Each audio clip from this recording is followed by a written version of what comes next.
Salut, c'est Brigitte Girard, et vous êtes sur ma chaîne dédiée à la cosmétologie, aux soins de la peau et du visage.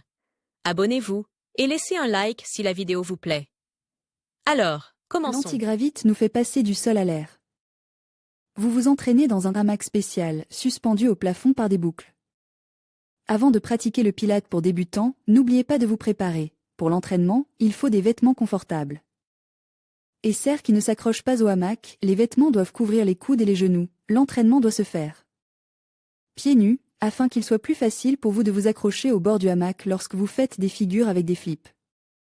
Ou que vous vous suspendez la tête en bas. Écoutez tous les conseils de l'entraîneur, c'est avec lui que vous apprendrez à faire les exercices correctement. Si vous n'êtes pas sûr de pouvoir travailler en groupe, optez pour des séances individuelles pour la première fois. Ne mangez pas avant l'entraînement, vous ferez des exercices la tête en bas, en tournant dans les airs, ce qui aura un effet négatif sur la digestion. Vous pouvez manger au moins 1 heure avant l'entraînement. Enlevez tous les bijoux avant l'exercice. Ils peuvent endommager le hamac ou se coincer dans l'exercice et causer des blessures. Avant la gymnastique pour débutants, informez l'entraîneur de toutes les maladies, prédispositions et contre-indications. L'entraîneur adaptera le programme à vos besoins afin que vous puissiez profiter de l'antigravite. Qu'est-ce qu'une réforme ? Les réformes peuvent être divisées en réformes économiques, sociales, politiques, éducatives et culturelles. Par exemple, la réforme monétaire, remplacer l'argent liquide en circulation, relève de l'économie. Le relèvement de l'âge de la retraite est une réforme socio-économique. En termes d'orientation, les réformes peuvent être progressives visant à aller de l'avant ou régressives, réactionnaires c'est-à-dire visant à revenir à l'ordre antérieur, au pass.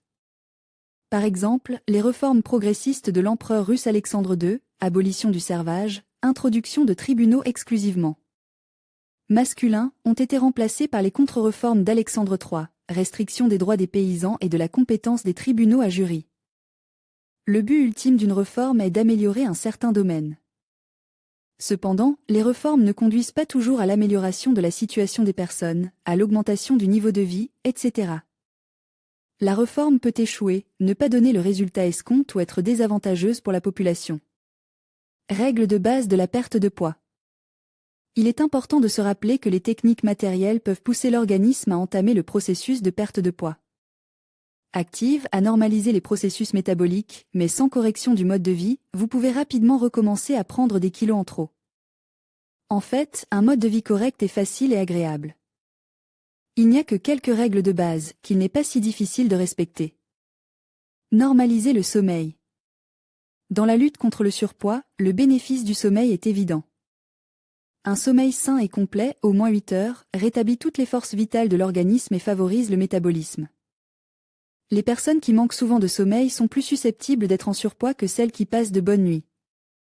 En effet, le manque de sommeil entraîne une perte d'énergie, de l'irritabilité et du stress, qui est souvent simplement consomme avec quelque chose de savoureux, mais qui est nocif pour l'organisme. Bougez plus.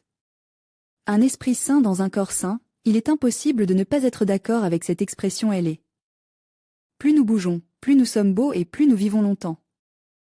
Pour brûler des calories supplémentaires de façon permanente, il suffit de s'entraîner pendant 30 minutes 4 à 5 fois par semaine, ce qui ne prend pas beaucoup de temps et n'est pas trop difficile.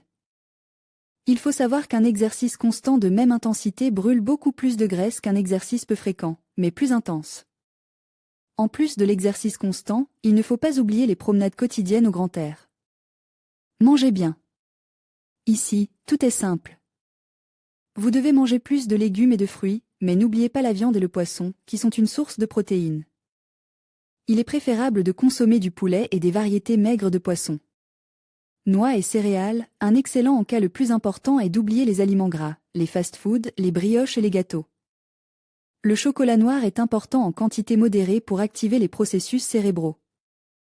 Il est préférable de manger de façon fractionnée, de 4 à 6 fois par jour, mais en petites portions. Il est interdit de prendre un dîner copieux avant d'aller se coucher. Le dernier repas doit être planifié 2 heures avant le coucher.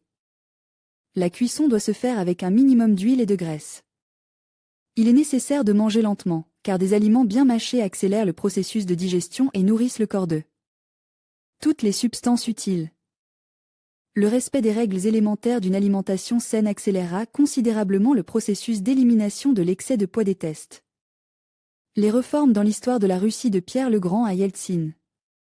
Pierre le Grand sur une mosaïque de M. V. Lomonosov. 1754 Le règne du tsar Alexandre II, 1855 à 1881, a été appelé l'ère des grandes réformes. En 1861, l'empereur a aboli le servage, ce qui entraîne un changement de toute la structure de la société russe. Alexandre II procédait à des réformes militaires, judiciaires et du zemstvo, modifie le système éducatif et affaiblit la censure. Libération des paysans, lecture du manifeste. Peinture de Boris Kustodiev. 1907 Le Premier ministre Piotr Stolypine, sous le règne de Nicolas II, s'efforce de créer un soutien fiable pour le gouvernement tsariste. Sous la forme de paysans riches dans les campagnes. Pour ce faire, il met en œuvre une réforme agraire. Il dissout la communauté paysanne afin que les riches koulaks puissent développer plus activement leurs exploitations. Parallèlement, Stolypine tente de résoudre le problème de la pénurie de terre en Russie centrale. Le gouvernement distribue des parcelles de terre aux paysans au-delà de l'Oural. En septembre 1911, Stolypine est tué par un terroriste. La réforme n'est pas achevée et ne peut sauver la Russie de la révolution de 1917. Piotr Arkadievitch Stolypine. Président du Conseil des ministres de l'Empire russe en 1906 à 1911. La réforme Kosygin de 1965 porte le nom du premier ministre soviétique Alexeï Kosygin. Il tente de redonner vie à une économie planifiée inefficace en créant des incitations économiques pour les travailleurs soviétiques et en augmentant la productivité du travail. La réforme a eu des résultats à court terme. Le revenu national a augmenté de 42% au cours du plan quinquennal d'or de 1966 à 70. Cependant, la réforme était timide, elle n'a pas aboli les principes de l'économie centralisée et n'a pas résolu ses problèmes. En outre, la réforme n'a pas été soutenue par les dirigeants du parti.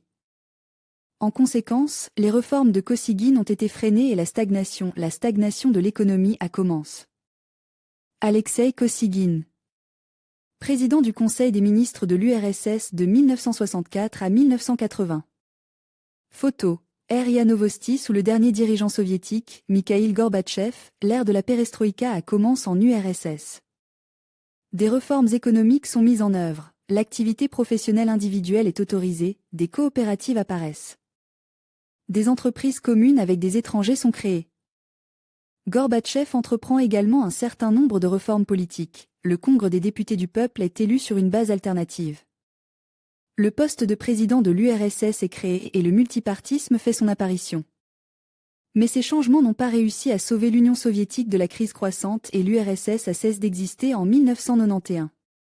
Le président de l'URSS, Mikhaïl Gorbatchev, et le président de la RSFSR, Boris Yeltsin, au Soviet suprême de la RSFSR. 23 août 1991.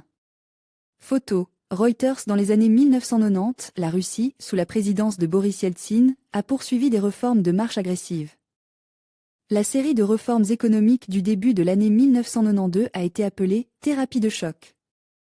Les prix ont été libéralisés, l'État a cessé de fixer les prix d'en haut et les prix ont commencé à être déterminés par l'offre et la demande. Le commerce est libéralisé, les autorités autorisent le commerce privé.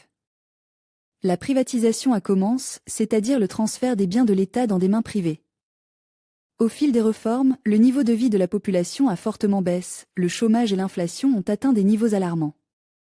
Dans le même temps, il a été possible de résoudre un certain nombre de problèmes de l'économie planifiée, par exemple, le problème des pénuries de marchandises. Le Premier ministre par intérim Yegor Guedar et le président Boris Yeltsin en 1992. Photo. RIA Novosti et Alexander Makarov. Des questions restent en suspens. Posez une question sur le spécialiste de l'ablation des papillomes ou inscrivez-vous pour une consultation gratuite avec un chirurgien. Dermato-oncologue.